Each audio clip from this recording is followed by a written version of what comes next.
Hello, I am Mantastic and Fantastic, and today I'm going to be playing through Challenge 10 with my alternative to Beach Barber and Julie. So, my Hermes has basically a similar leader skill in that I have bonus health for water type only, not fire. So Enter doesn't get the extra damage or the extra health, but I have more than enough output anyways. My Mel has a follow-up attack Super Awakening.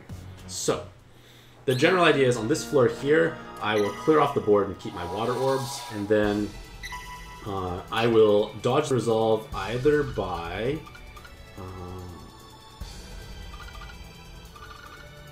oops, some water orbs got matched. It's okay. So I don't have enough red orbs, so this is actually problematic. I was hoping to get red orbs. So normally here what I could do is I could keep the jammers.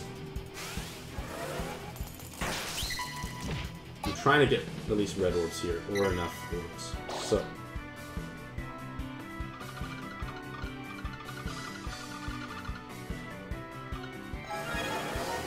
Okay, now I have enough orbs. Here we go.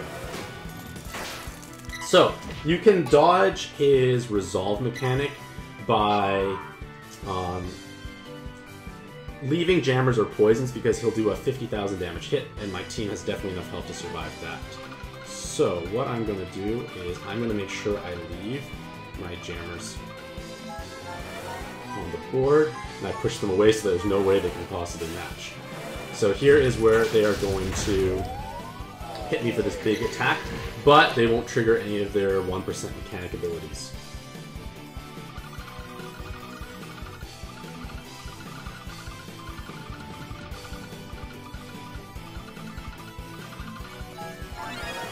Alright, so you can see the heart T-Bay just how much healing output I have. It's pretty amazing, considering I have a 0 RCB team.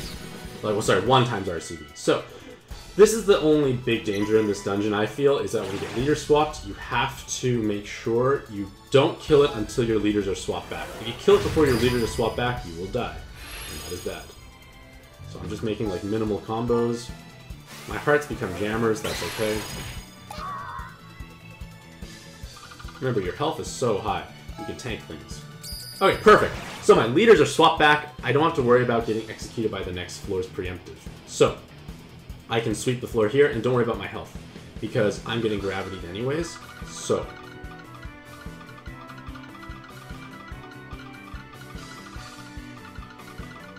this will do more than enough damage. Enra has, well, it's red with 777 combo, with God Killer latents, very dead Majedra. So, here we go. Here is the leader swap and the gravity. So it's quite painful. So I need to try and make sure I heal up, and what is Enra's leader skill?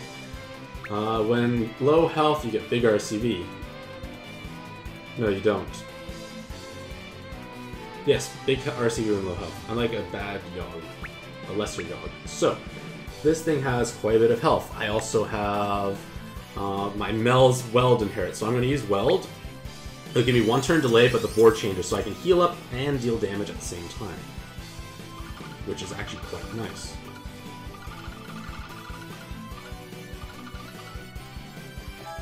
So I'm going to just presume that this is going to kill it as well at the same time.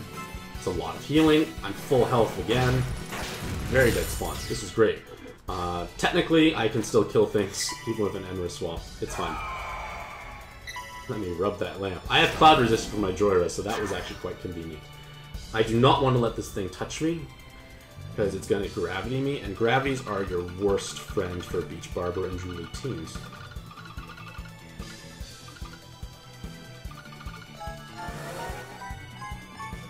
So my RCB is actually quite nerfed, but it's fine. So they are dead. There is a preemptive delay here, but it's a delay, it's not that big a deal. And we're back to normal, so my health is reset back to its original form. So I'm going to make sure I follow-up attack here.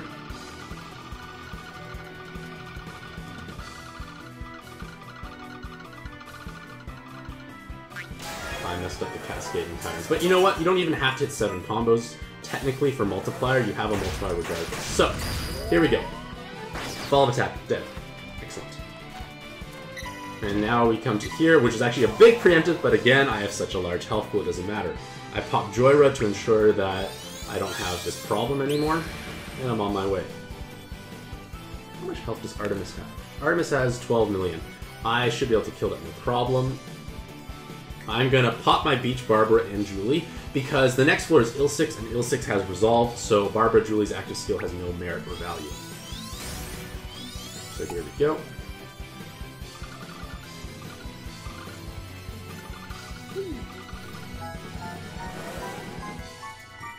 So yeah, the only, like, big damage here, big healing, I'm full health.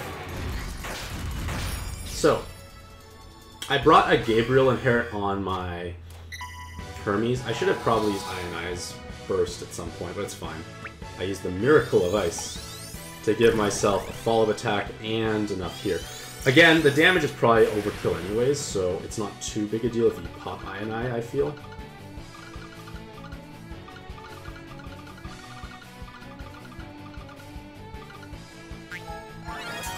It's gonna die. Like, I don't really foresee this thing actually winning, because Barbara Julie does so much damage. So, a nice sweet challenge 10 clear with Barbara and Julie. So, the only real hurdle that I've actually died on here when trying to record this was Majedra into floor 3, because if your leaders are swapped, he'll gravity you, then execute you with another big hit. So that's just a stupid mechanic. So you have to wait for the leader swap to actually run out, so when you go to the next floor, from floor 2 to 3, you don't get gravity into death.